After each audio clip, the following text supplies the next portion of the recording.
अस्सलाम वालेकुम स्टूडेंट्स, मैं हूं राव जहांसेब अपने यूट्यूब चैनल फिजिसिस्ट जहांसेब के साथ। स्टूडेंट्स, हम लास्ट लेक्चर में चैप्टर नंबर 12 को डिस्कस कर रहे थे, तो आज हम इसको मज़ीद कंटिन्यू करेंगे। तो चलें स्टार्ट करते हैं। हमने देखना है कि इक्वी पोटेंशियल सर्फेसेस क्या होती हैं। ऐसी पोटेंशियल जिनके ऊपर पोटेंशियल की वैल्यू जो है वो सेम या कांस्टेंट हो, उनको हम इक्वी पोटेंशियल सर्फेसेस कहते हैं। एक ही सरफेस के ऊपर अगर डिफरेंट पॉइंट्स पे भी सेम पोटेंशियल हो तो उन पॉइंट्स को भी कहते हैं कि ये जो पूरी सरफेस है जिस पे ये पॉइंट्स बने हुए हैं वो इक्विपोटेंशियल सरफेस है। यानी हमने क्या कहा कि the surface of constant potential is called equipotential surface. अगर इसका पोटेंशियल जो है या वोल्टेज जो है वो कांस्टेंट है, अगर इसका वोल्टेज कांस्टेंट है तो इसका पोटेंशियल डिफरेंस क्या होना चाहिए? ज़ीरो। ऐसी सरफेसेस को क्या कहते हैं जी? Equipotential surface. इक्विपोटेंशियल सरफेस की खास बात यह है कि इलेक्ट्रिक फील्ड हमेशा इक्विपोटेंशियल सरफेस के परपेंडिकुलर होगा। इस तरह का एक क्वेश्चन हम लास्ट लेक्चर में भी डिस्कस कर चुके हैं, जो कि क्या था कि मैंने चार लाइंस बनाई थी जिस पे क्या दिखाया गया था, डिफरेंट लाइंस थी, कोई इस तरीके से थी, कोई यहाँ से सीधी ऐसे पास हो जाती थी, कोई यहाँ से। तो मैंने कहा था कि जो सही है लाइन वो ये है। क्यों? क्योंकि ये एक इक्विपोटेंशियल सरफेस है और इसके साथ क्या है जी, ये जो इलेक्ट्रिक फील्ड या इलेक्ट्रिक लाइन ऑफ फोर्स है परपेंडिकुलर है। तो करेक्ट जो है वो लाइन वो ये होती है।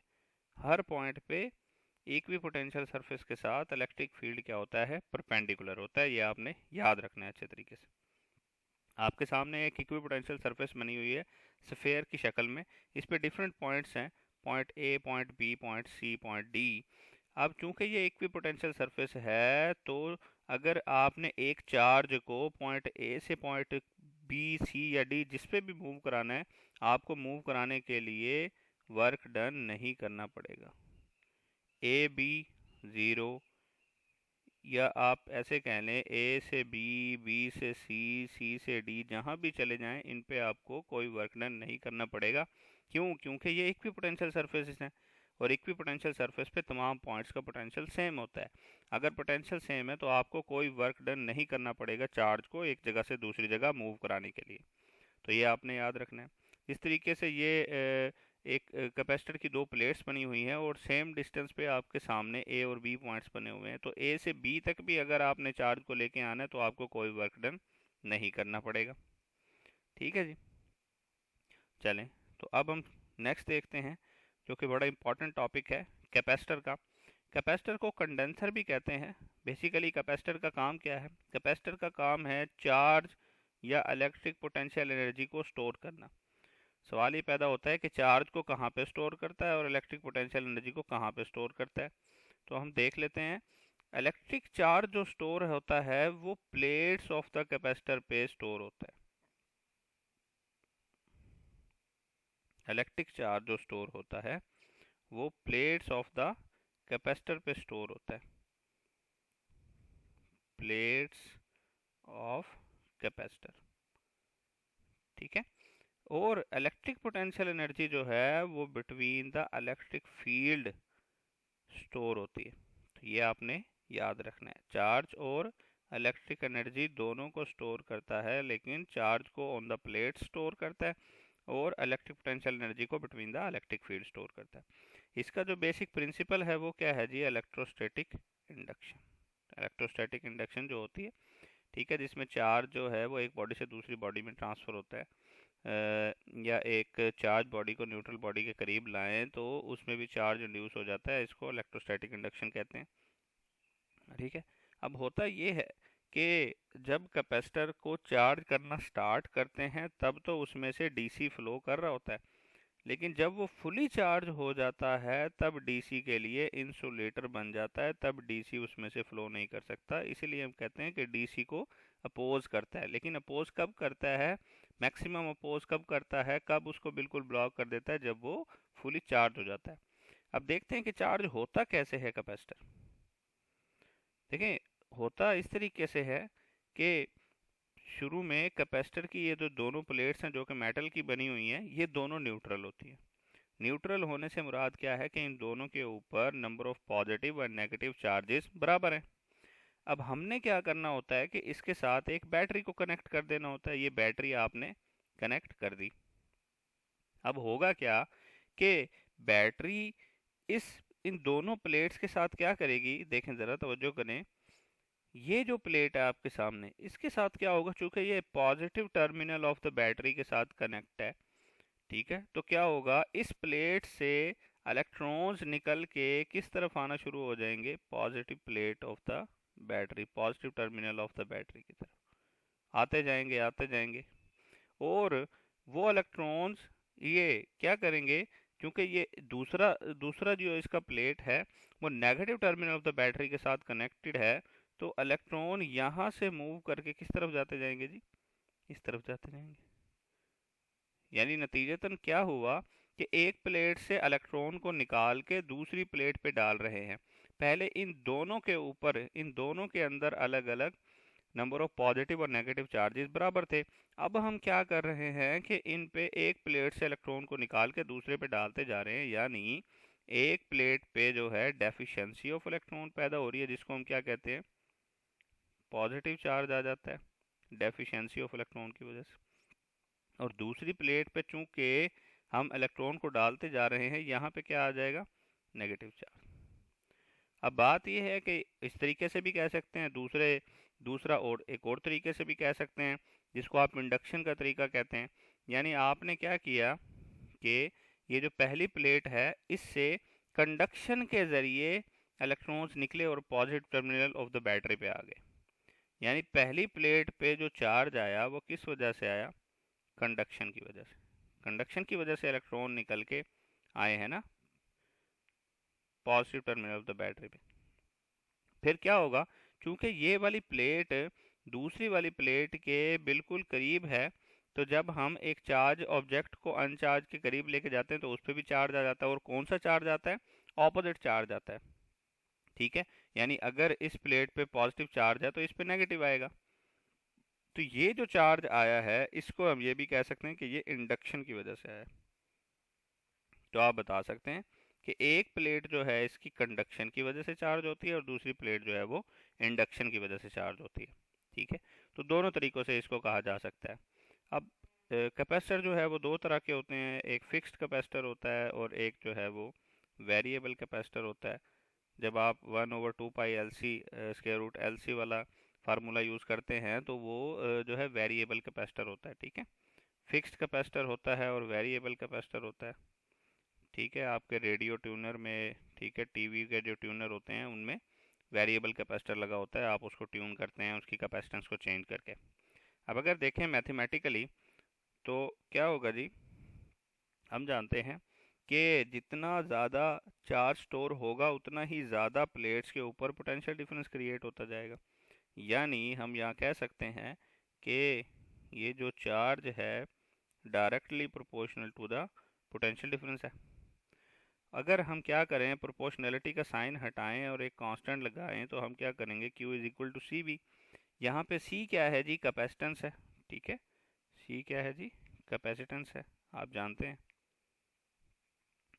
और अगर बात करें कैपेसिटेंस की, तो कैपेसिटेंस क्या है, ability of a capacitor to store charge, ठीक है। तो यहाँ से हम क्या लिखेंगे जी, कैपेसिटेंस के लिए C is equal to Q/V होता है। अगर इसके यूनिट की बात की जाए तो यूनिट क्या होगा, इसका यूनिट होगा coulomb, coulomb per volt. Unit इसका होगा जी कूलम पर वोल्ट होगा। दूसरा इसका यूनिट हम क्या कहते हैं जी, फैरेड भी कहते हैं। अब फैरेड जो है एक बहुत लार्ज यूनिट है, तो हम क्या यूज़ करते हैं, mostly micro farad, pico farad, ठीक है, नैनो फैरेड, इस तरीके से इसके जो है ना यूनिट्स यूज़ करते हैं। अब यहाँ पे एक बहुत ही इम्पॉर्टेंट बात मैं आपको बताने लगा हूँ कि देखें, आपने फार्मूला देखा C is equal to Q/V। आप इस फार्मूले में अगर गौर से देखें तो आप तो यहाँ पे ये कहेंगे कि जी अगर पोटेंशियल डिफरेंस जो है वो बढ़ा दें तो इसकी जो कैपेसिटेंस है वो भी बढ़ जानी चाहिए, वो कम हो जानी चाहिए, क्योंकि इन्वर्स रिलेशन बन रहा है ना। तो पोटेंशियल डिफरेंस बढ़ाने से कैपेसिटेंस जो है वो कम हो जानी चाहिए, ठीक है। तो लेकिन ऐसा होता नहीं है, ये इन्वर्स रिलेशन इनके दरमियान है नहीं। क्योंकि आप ऊपर एक रिलेशन देख चुके हैं, Q directly proportional to V। जब पोटेंशियल डिफरेंस बढ़ेगा तो चार्ज भी ऑटोमेटिकली क्या होगा, बढ़ जाएगा। और दोनों का ये जो डिवीजन है ये क्या रहेगा, सेम। तो कैपेसिटेंस जो है वो सेम रहेगी। तो कैपेसिटेंस जो है वो डायरेक्टली इन पे डिपेंड नहीं करती। कैपेसिटेंस जो है वो डायरेक्टली इन पे डिपेंड नहीं करती। ठीक है, ये आपने अच्छे तरीके से याद रखना है। कैपेसिटेंस मैं लिख देता हूँ, capacitance does not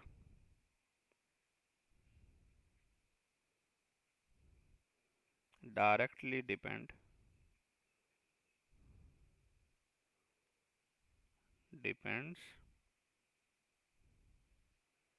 on Q and V। तो किस चीज़ पे डिपेंड करती है, ये हमें चीज़ बताती है बैटरी का कनेक्शन। अगर हम बैटरी का कनेक्शन समझ लें तो हमें कैपेसिटर पूरे तरीके से समझ आ सकता है। अदरवाइज अगर आप बैटरी का कनेक्शन नहीं समझते, बैटरी कनेक्शन को नहीं समझते, तो आपको ये बिल्कुल भी समझ नहीं आएगा, कुछ भी समझ नहीं आएगा इसका। तो जो बेसिक चीज़ है, जो इम्पोर्टेंट चीज़ है, वो क्या है जी, वो है बैटरी कनेक्शन। कि बैटरी कनेक्टेड है या बैटरी कनेक्टेड नहीं है, तो दोनों में डिफरेंट कंडीशंस होती हैं। इसके लिहाज से ही हम इसको देखेंगे और पढ़ेंगे। आपने सिचुएशन को डिसाइड करना होता है। तो अब हमने देखा कि V और Q पे तो डिपेंड नहीं कर रही कैपेसिटेंस। तो फिर किस चीज़ पे डिपेंड कर रही है, यहाँ पे जी ज्योमेट्री ऑफ प्लेट्स है और डाइलेक्ट्रिक मीडियम पे डिपेंड कर रही है।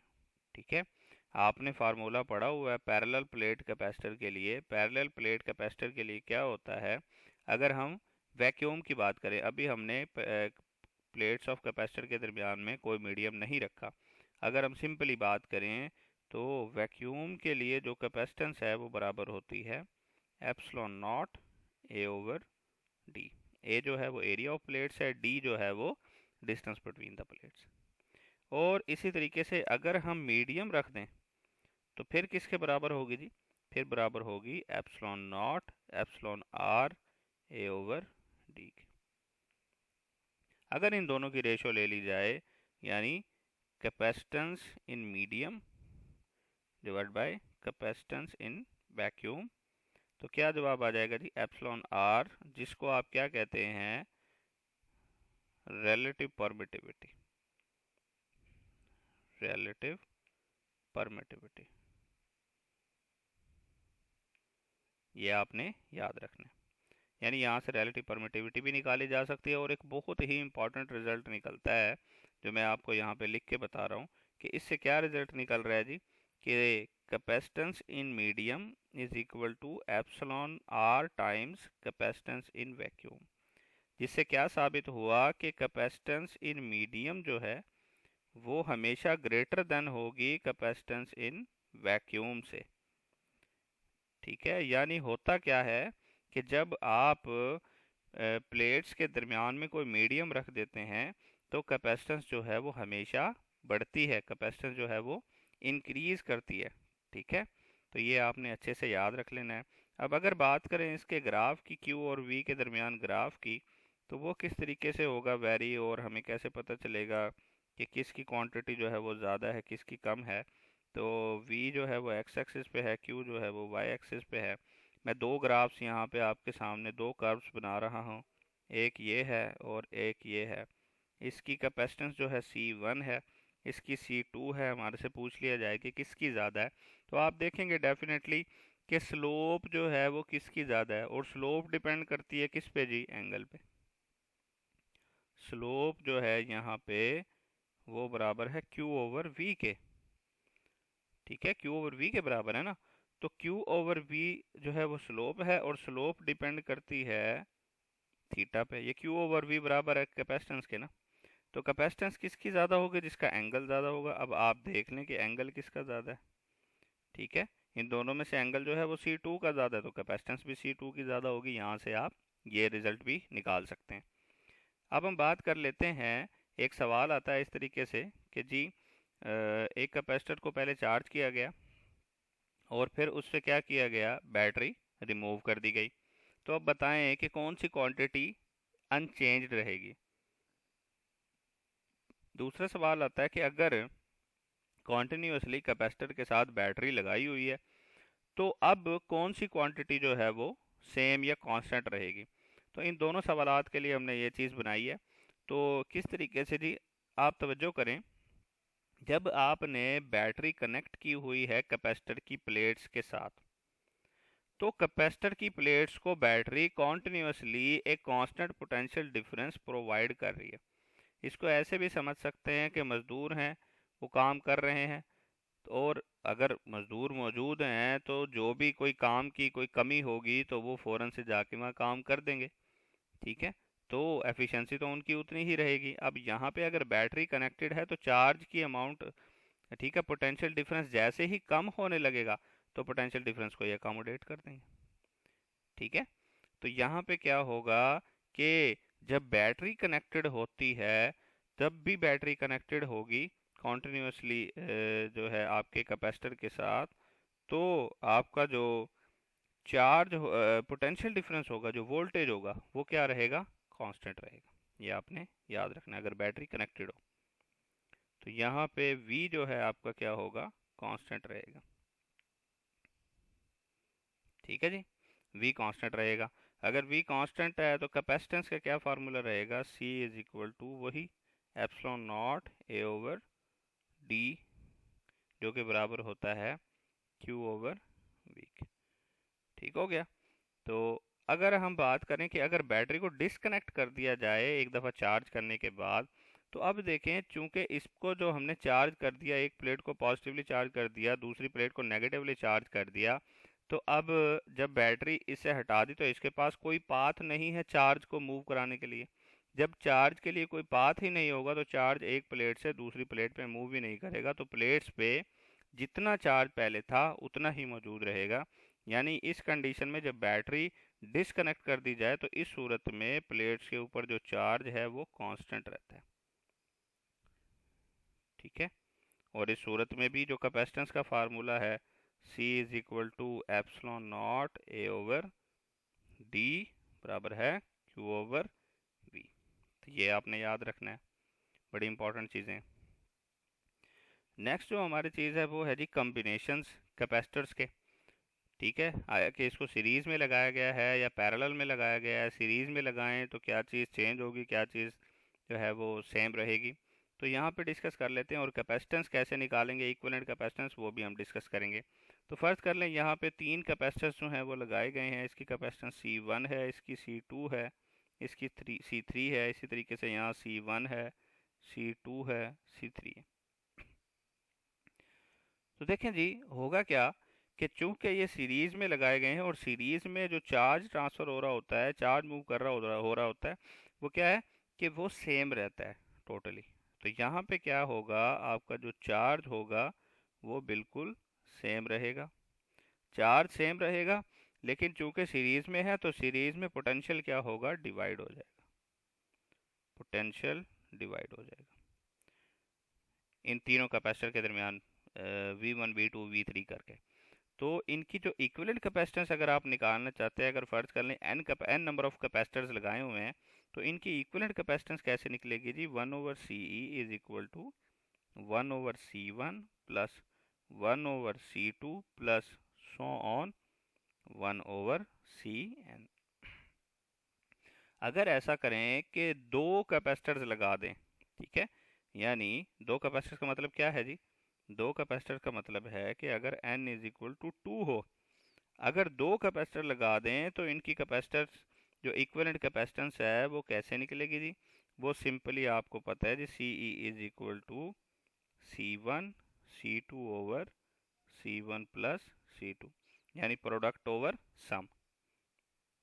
ठीक है, अगर दो कैपेसिटर्स लगा दें, अगर कैपेसिटर्स जो हैं वो सेम कैपेसिटेंस के हों, ठीक है, कैपेसिटर्स क्या हो, सेम कैपेसिटेंस के हों, तो फिर क्या होगा, फिर उनके लिए क्या करेंगे जी, यहाँ पे मैं केस आपको लिख के बता रहा हूँ।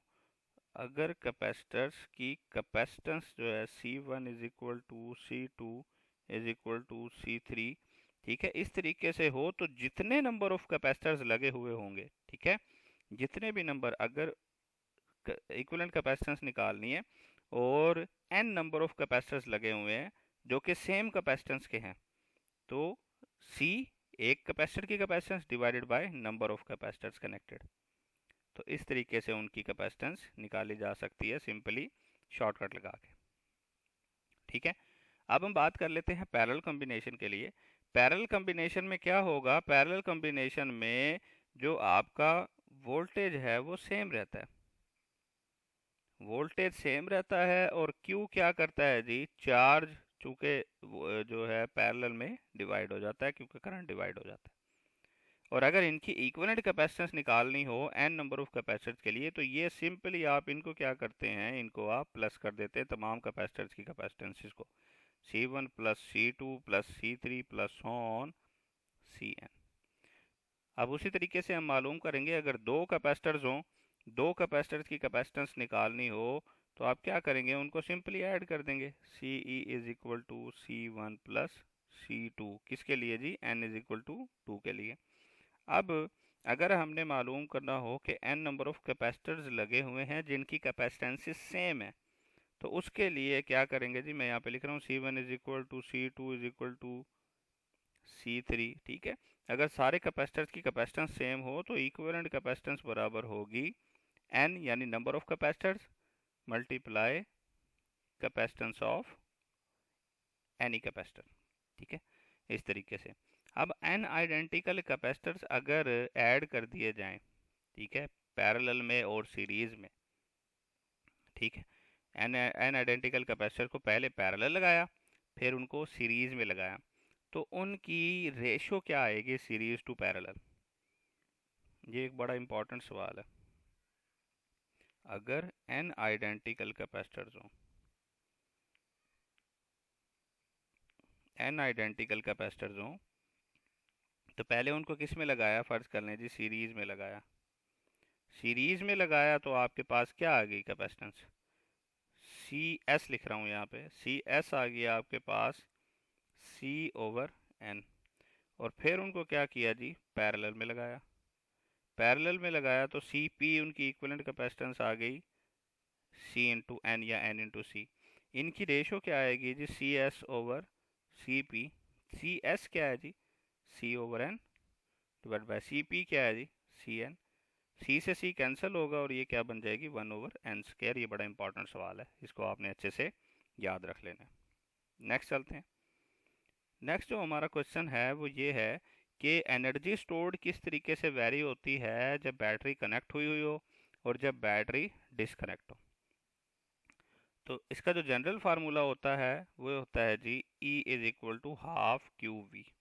ठीक है, ये इसका जनरल फार्मूला होता है।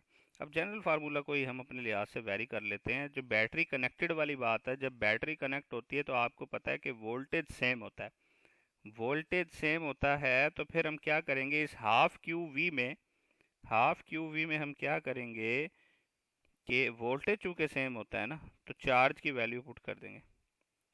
क्यू वी में चार्ज की वैल्यू पुट करेंगे। चार्ज क्या होता है, Q is equal to C V होता है ना। तो हाफ क्यू वी में आप Q is equal to C V put करें तो आपके सामने जो पोटेंशियल एनर्जी या एनर्जी आ जाती है वो क्या आ जाती है, हाफ CV²। ये आ जाती है ना। हाफ CV² में अगर आप गौर करें तो आपकी जो एनर्जी है, energy is directly proportional to क्या जी, C। क्योंकि V तो कांस्टेंट है ना, V कांस्टेंट है, energy directly proportional to capacitance. ठीक है, यहाँ पे एक जो है वो लाइन में लिख के बता रहा हूँ आपको, उसका आपने अच्छे तरीके से याद कर लेना है कि energy directly proportional to C directly proportional to epsilon nought A over D। ये आपने अच्छे तरीके से याद रखना है। इस फार्मूले के लिहाज से वेरी होंगी चीज़ें जब बैटरी कनेक्टेड हो।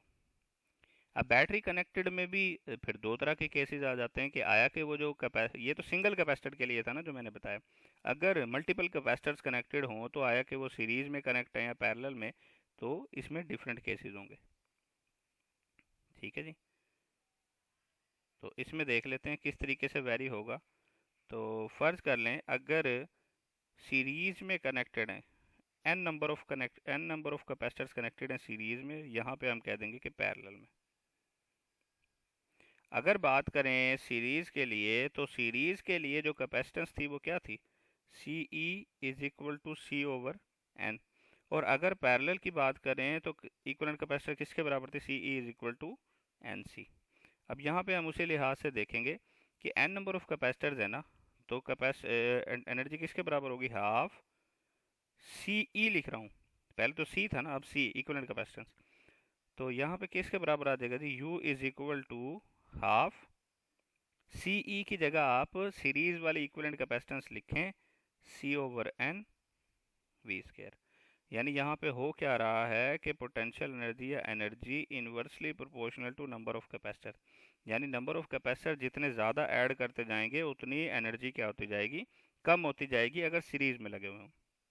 अब पैरेलल की बात करें तो पैरेलल में U is equal to half C E into V square. अब इक्विवेलेंट कैपेसिटर्स की जगह आप एन सी पुट कर दें, U is equal to half n C into V square. यहाँ अगर देखें तो एनर्जी का एन के साथ डायरेक्ट रिलेशन है, यानी पैरेलल में जितने नंबर ऑफ कैपेसिटर्स आप ऐड करेंगे उतनी एनर्जी क्या होगी, बढ़ेगी। ठीक है, चलें तो अब हम बात कर लेते हैं अगर बैटरी डिसकनेक्ट हो। अगर बैटरी डिसकनेक्टेड है तो उस सूरत में क्या होता है कि बैटरी के जो कैपेसिटर की प्लेट्स हैं उन पे चार्ज सेम रहता है। अगर चार्ज सेम रहता है तो अब आप पोटेंशियल डिफरेंस की वैल्यू पुट करेंगे जो क्या होती है, V is equal to Q over C. किस फार्मूले में, ये जो आपके सामने फार्मूला लिखा गया। तो अब देखें इसमें पुट करें तो क्या आ जाएगा, E is equal to Q square over two C. E लिख दें या इसको U लिख दें, चूँकि हम शुरू से U इस्तेमाल कर रहे हैं तो यहाँ पे आप U लिख दें, U is equal to Q square over two C. अब यहाँ पे अगर आप गौर करें तो अब क्या रिलेशन बन रहा है, देखें बैटरी जब कनेक्टेड थी तब एनर्जी का डायरेक्ट रिलेशन था, अब क्या बन रहा है, अब कैपेसिटेंस के साथ इनवर्स रिलेशन बन रहा है। तो इन चीज़ों को माइंड में रखना है, ठीक है। अगर आप इन चीज़ों को माइंड में रखेंगे तभी आपकी जो है वो सवाल जो है वो सही हो पाएगा। तो चलें नेक्स्ट देखते हैं कि सीरीज़ और पैरेलल में किस तरीके से बिहेव करेंगे ये। ठीक है, तो ये हो गया जी सीरीज़ और ये हो गया पैरेलल। चलें तो सीरीज़ में आप जानते हैं सीरीज़ की कैपेसिटेंस जो है वो हम पहले भी लिख चुके हैं, यहाँ पे मैं दोबारा लिख देता हूँ ताकि याद रहे कि इक्विवेलेंट कैपेसिटेंस जो है वो बराबर होती है C ओवर N के सीरीज़ के लिए, और पैरेलल के लिए इक्विवेलेंट कैपेसिटेंस बराबर होती है N C के। ठीक है जी, तो अब आप देखें यहाँ पे क्या होगा, n नंबर ऑफ कैपेसिटर्स लगाए हुए हैं तो U is equal to Q square over two C E. अब सी ई की जगह आप इसकी जो है ना वैल्यू पुट करें, U is equal to C E की जगह आप C ओवर N पुट करेंगे तो N ऊपर चला जाएगा, क्यू स्केयर ओवर टू सी, और N क्या करेगा, ऊपर चला जाएगा। यहाँ से एनर्जी का डायरेक्ट रिलेशन आ जाएगा किसके साथ, नंबर ऑफ कैपेसिटर। यानी अगर आप की बैटरी डिसकनेक्टेड हो और कैपेसिटर्स को सीरीज में लगाया जाए तो जितने नंबर ऑफ कैपेसिटर्स आप लगाएंगे उतनी एनर्जी बढ़ती जाएगी। पैरेलल के लिए बात करें तो U is equal to Q square over two C E, C E की जगह एन सी पुट करें, U is equal to Q square over two C E into N. यहाँ पे क्या रिलेशन आ रहा है, इनवर्स रिलेशन। यानी अगर बैटरी डिसकनेक्टेड है और आपने नंबर ऑफ कैपेसिटर्स यहाँ पे ऐड कर दिए हैं काफ़ी सारे, तो जितने नंबर ऑफ कैपेसिटर्स आप ऐड करते जाएंगे एनर्जी जो है वो कम होती जाएगी अगर पैरेलल में आप अरेंज कर रहे हैं। ठीक है, अब हम बात कर लेते हैं एक फार्मूला जो आपने डिराइव किया हुआ है, आपकी बुक में डिराइव किया हुआ फार्मूला है, जो कि क्या है जी, एनर्जी का U is equal to energy का half epsilon nought epsilon R E square A D. ये आपका एनर्जी का फार्मूला है। ठीक है, यहाँ से जो आपकी जो है एनर्जी वो प्रोपोर्शनल आ रही है इलेक्ट्रिक फील्ड के स्केयर के, ये आपने याद रखना है। अगर एनर्जी डेंसिटी की बात करें तो एनर्जी डेंसिटी किसके बराबर होगी, U D, energy per unit volume, यानी ए डी जो है वो यहाँ से कैंसिल हो जाएगा, जो कि वॉल्यूम को शो कर रहा है, epsilon nought epsilon R E square. ठीक है, यहाँ पे जो एनर्जी डेंसिटी है वो भी डायरेक्टली प्रोपोर्शनल किसके है जी, इलेक्ट्रिक फील्ड के स्केयर के। तो ये था बच्चे हमारा आज का लेक्चर। इसके हवाले से कोई सवाल हो तो आप हमसे पूछ सकते हैं। नेक्स्ट वीडियो तक के लिए अल्लाह हाफिज़।